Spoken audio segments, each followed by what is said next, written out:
Not long after arriving in Poco después de llegar al Valle del Lago Salado, los santos de los últimos días comenzaron a construir un templo sagrado. Sintieron que finalmente habían encontrado un lugar donde podían adorar a Dios en paz y libres de persecución. Sin embargo, justo cuando los cimientos del templo estaban casi terminados, un ejército de soldados de los Estados Unidos se acercó para imponer por la fuerza, a un nuevo gobernador. Dado que los líderes de la iglesia no sabían cuán hostil sería el ejército, Brigham Young ordenó a los santos que desalojaran y enterraran los cimientos del templo.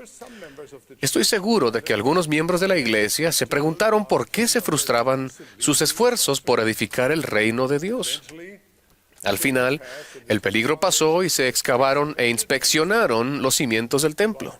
Fue entonces cuando los pioneros constructores descubrieron que una gran parte de las piedras de arenisca originales se habían agrietado, por lo cual resultaban inadecuadas como cimientos.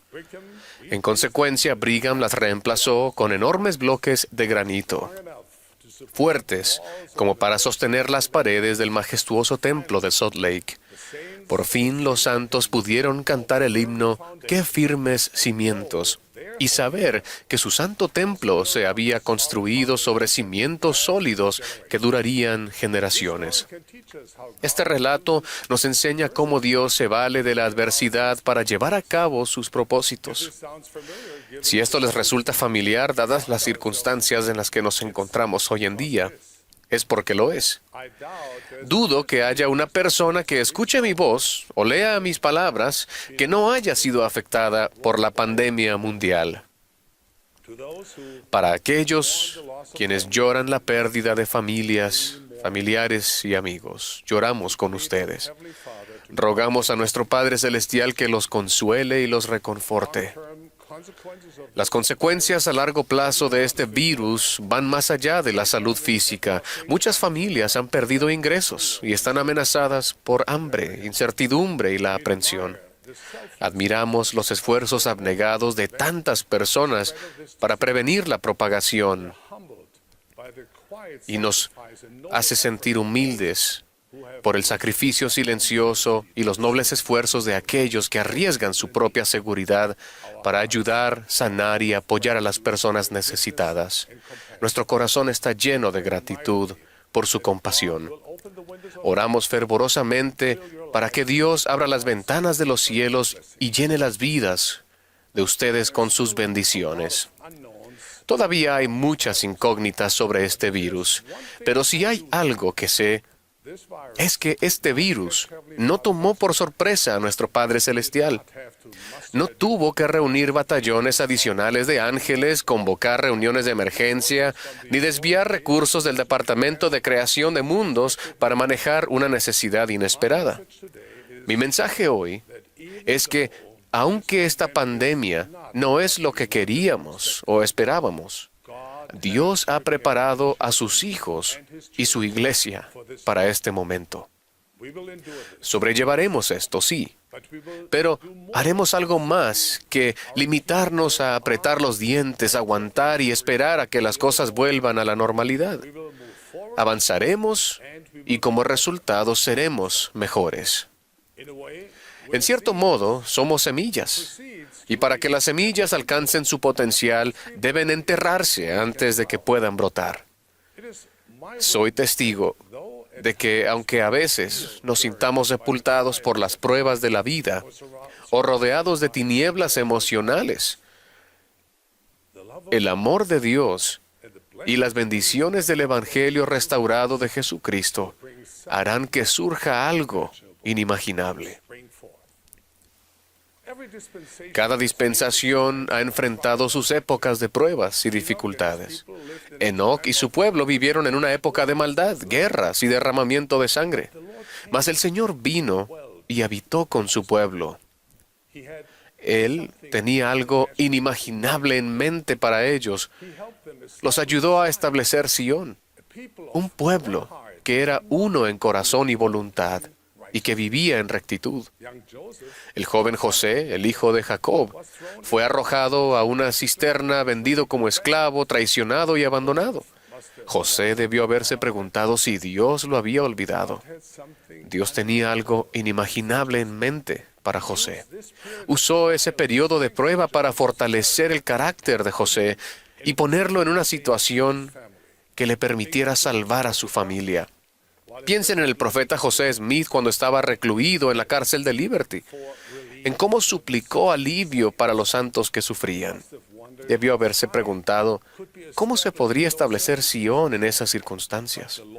Pero el Señor le habló palabras de paz, y la gloriosa revelación que siguió brindó paz a los santos, y continúa brindándonos paz a ustedes y a mí.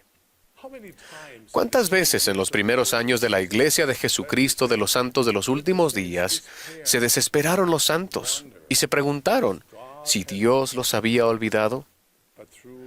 Pero a lo largo de persecuciones, peligros y amenazas de exterminio, el Señor Dios de Israel tenía algo más en mente para su rebañito, algo inimaginable. ¿Qué aprendemos de estos ejemplos y de otros cientos que se hallan en las Escrituras? Primero, a los justos no se les da un pase libre que les permite evitar los valles de sombra. Todos debemos atravesar momentos difíciles, porque es en esos momentos de adversidad cuando aprendemos principios que fortalecen nuestro carácter y nos hacen acercarnos más a Dios. Segundo, nuestro Padre Celestial sabe que sufrimos, y debido a que somos sus hijos, no nos abandonará. Piensen en el compasivo, el Salvador, que pasó gran parte de su vida ministrando a los enfermos, los solitarios, los que dudaban y los desesperanzados. ¿Creen que Él está menos preocupado por ustedes hoy en día? Mis queridos amigos, amados hermanos y hermanas, Dios los cuidará y pastoreará durante estos tiempos de incertidumbre y temor. Él los conoce, Él escucha sus súplicas, es fiel y confiable. Él cumplirá sus promesas.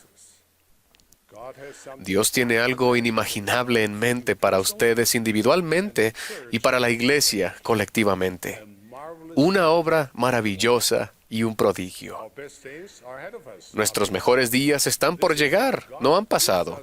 Es por eso que Dios nos da la revelación moderna. Sin ella, la vida podría sentirse como volar en un circuito de espera, esperando que la niebla se disipe para poder aterrizar con seguridad.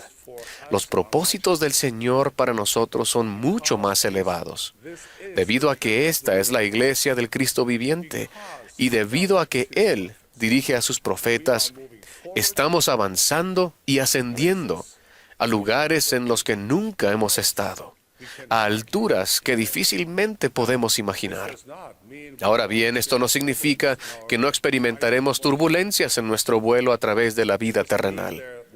No significa que no habrá fallas inesperadas en los instrumentos, fallas mecánicas o desafíos meteorológicos serios. De hecho, las cosas podrían empeorar antes de mejorar. Como piloto de combate y capitán de una aerolínea, aprendí que, si bien no podía elegir la adversidad que encontraría durante un vuelo, sí podía elegir cómo me preparaba y cómo reaccionaba. Lo que se necesita en momentos de crisis es una confianza tranquila y lúcida. ¿Cómo lo hacemos? Afrontamos los hechos y volvemos a lo fundamental, a los principios básicos del Evangelio, a lo que más importa. Fortalecen su conducta religiosa privada, como la oración, el estudio de las Escrituras y el guardar los mandamientos de Dios. Toman decisiones basándose en las mejores prácticas comprobadas. Se concentran en las cosas que pueden hacer y no en aquello que no pueden hacer. Se arman de fe y prestan atención a las palabras de guía del Señor y de su profeta para que los conduzcan a un lugar seguro. Recuerden, esta es la iglesia de Jesucristo. Él está al timón. Piensen en los muchos avances inspirados que ocurrieron solo en la última década. Por mencionar algunos, se volvió a poner énfasis en la Santa Cena como centro de nuestra adoración. Se proporcionó Ven Sígueme como herramienta centrada en el hogar y apoyada por la Iglesia para fortalecer a las personas y a las familias. Comenzamos una manera más elevada y santa de ministrar. El uso de la tecnología para compartir el Evangelio y llevar a cabo la obra del Señor se ha extendido por toda la Iglesia. Incluso estas sesiones de la Conferencia General no serían posibles sin las maravillosas herramientas tecnológicas. Hermanos y hermanas, con Cristo al timón, las cosas no solo saldrán bien, serán inimaginables. La obra del recogimiento de Israel sigue adelante. Al principio, pudo haber parecido que una pandemia a nivel mundial sería un obstáculo para la obra del Señor. Por ejemplo, los métodos tradicionales de compartir el Evangelio no han sido posibles. Sin embargo, la pandemia está poniendo de manifiesto formas nuevas y más creativas de llegar a los sinceros de corazón. La obra del recogimiento de Israel está aumentando en poder y entusiasmo. Cientos y miles de historias dan fe de ello. Una buena amiga que vive en la hermosa Noruega nos escribió a mí y a Harriet sobre un reciente aumento de bautismos en lugares donde la iglesia es pequeña. Dijo, las ramitas se convertirán en ramas y las ramas en barrios. En Letonia, una mujer que había descubierto la iglesia al hacer clic en un anuncio de Internet, estaba tan emocionada de aprender sobre el Evangelio de Jesucristo que se presentó a la cita una hora temprano. Y antes de que los misioneros terminaran la primera lección, ella pidió una fecha para bautizarse. En Europa del Este, una mujer que recibió una llamada de las misioneras exclamó, «Hermanas, ¿por qué no han llamado antes? He estado esperando». Muchos de nuestros misioneros están más ocupados que nunca. Muchos están enseñando a más personas que nunca. Hay una mayor conexión entre los miembros y los misioneros. En el pasado, es posible que estuviéramos tan atados a los enfoques tradicionales que fue necesaria una pandemia para abrir los ojos. Quizás seguíamos construyendo con piedra arenisca cuando el granito ya estaba disponible. Por necesidad, ahora estamos aprendiendo a utilizar diversos métodos, incluida la tecnología, para invitar a las personas de forma normal y natural a venir y ver, venir y ayudar, y venir y pertenecer. Esta es la obra del Señor. Él nos invita a encontrar sus maneras de llevarla a cabo, que podrían diferir de nuestras experiencias pasadas. Eso le sucedió a Simón Pedro y otros discípulos que fueron a pescar en el mar de Tiberias. Aquella noche no pescaron nada, y cuando ya amanecía, Jesús se presentó en la orilla, y Él les dijo, «Echad la red al otro lado de la barca, y hallaréis». Echaron sus redes al otro lado, y no la podían sacar por la gran cantidad de peces. Dios ha revelado y continuará revelando su mano todopoderosa. Llegará el día en que miraremos atrás y sabremos que durante este tiempo de adversidad, Dios nos estaba ayudando a encontrar mejores maneras, sus maneras de edificar su reino sobre unos cimientos firmes. Doy mi testimonio de que esta es la obra de Dios y que Él continuará haciendo muchas cosas inimaginables entre sus hijos y su pueblo. Dios nos lleva en las palmas de sus manos compasivas y bondadosas. Testifico que el presidente Russell M. Nelson es el profeta en nuestros días. Como apóstol del Señor, los invito y los bendigo para hacer con buen ánimo cuanta cosa esté a su alcance, y entonces podrán permanecer tranquilos, con la más completa seguridad, para ver la salvación de Dios y que se revele su brazo. Y prometo que el Señor hará que surjan cosas inimaginables de sus obras rectas. en el nombre de Jesucristo. Amen. Amén.